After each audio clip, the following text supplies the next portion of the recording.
Bien-aimés frères et sœurs en Christ, c'est frère Franck qui vous parle depuis le centre missionnaire international de Krefeld en Allemagne.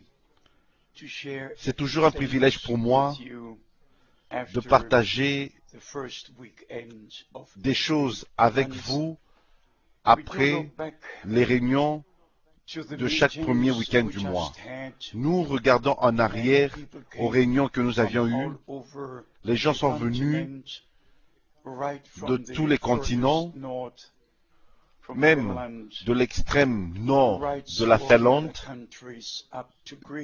jusque dans d'autres pays, de la Grèce et de d'autres pays, et de outre-mer.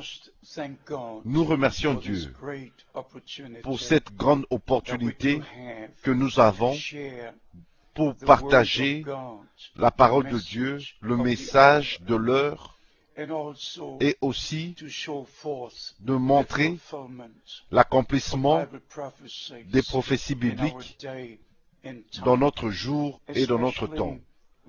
Et particulièrement avec Israël, nous étions en Israël au mois de mai,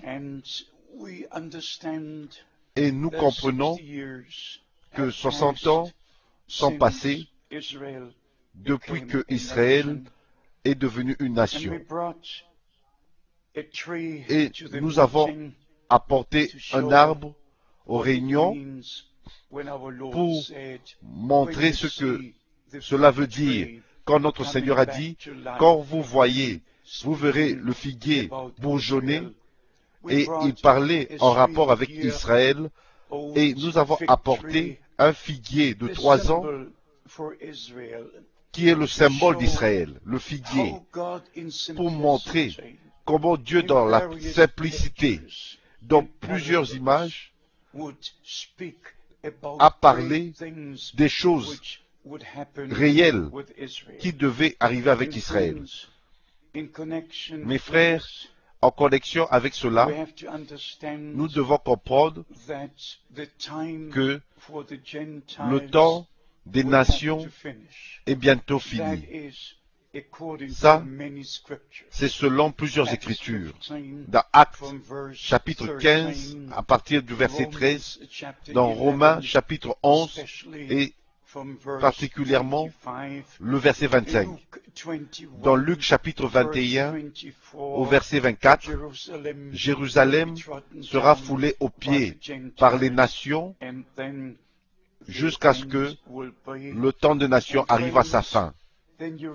Et, chers amis, si vous lisez dans les autres chapitres, quand vous verrez toutes ces choses, quand vous verrez le figuier bourgeonner, redressez-vous et levez votre tête, car votre rédemption est proche. Nous ne pouvons pas aller dans plus de détails sur Israël, mais nous aimons Israël. Nous aimons le Dieu d'Israël. Et l'autre chose, c'est celle-ci, que les négociations sur Jérusalem continuent, avancent de toutes les manières avec les États-Unis, avec la Russie, et même aujourd'hui, en ce temps, notre ministre des Affaires étrangères est à Jérusalem, et le ministre des Affaires étrangères français de la France est à Bagdad, et il y a une délégation de 8 personnes de Jérusalem qui sont au Vatican, des gens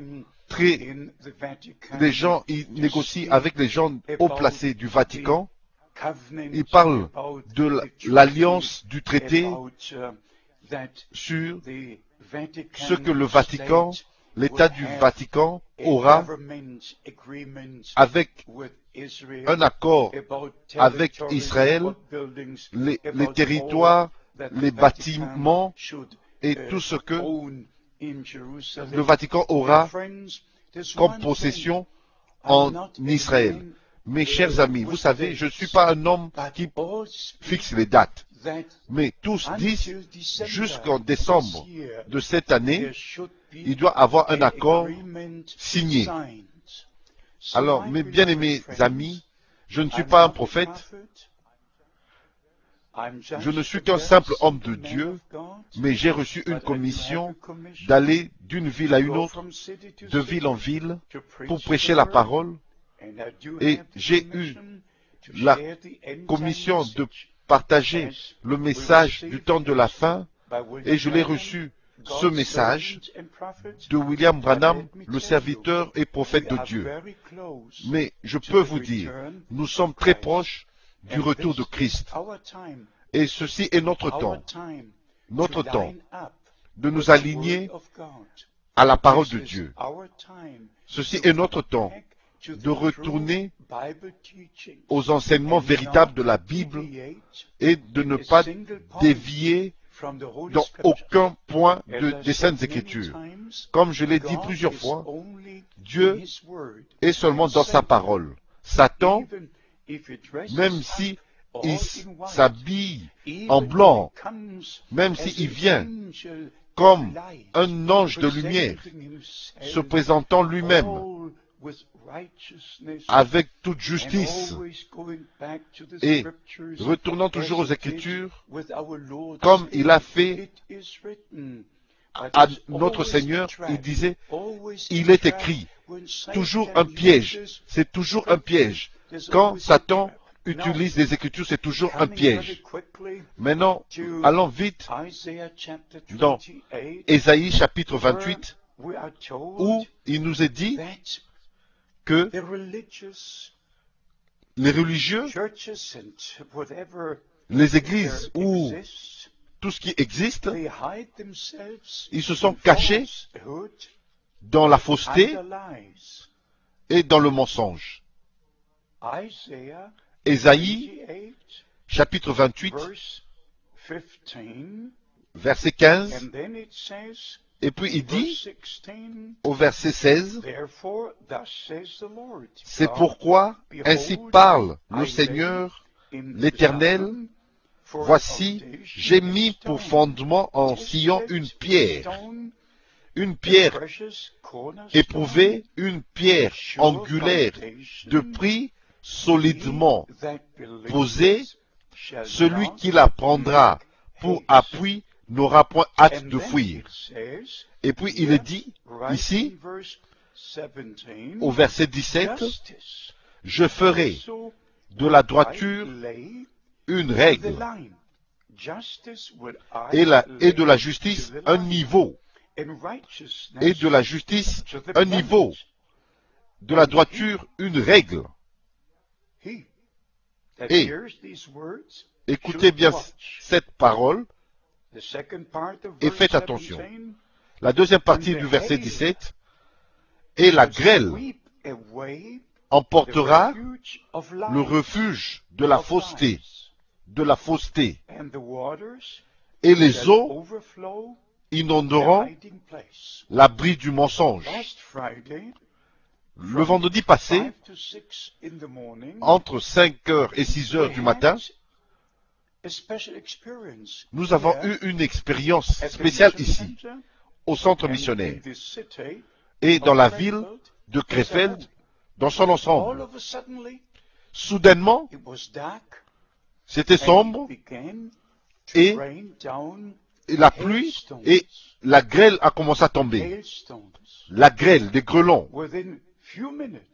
En quelques minutes, le sol était recouvert de grêlons, de la grêle, des grêlons, dont certains, la grosseur était aussi grande qu'un œuf.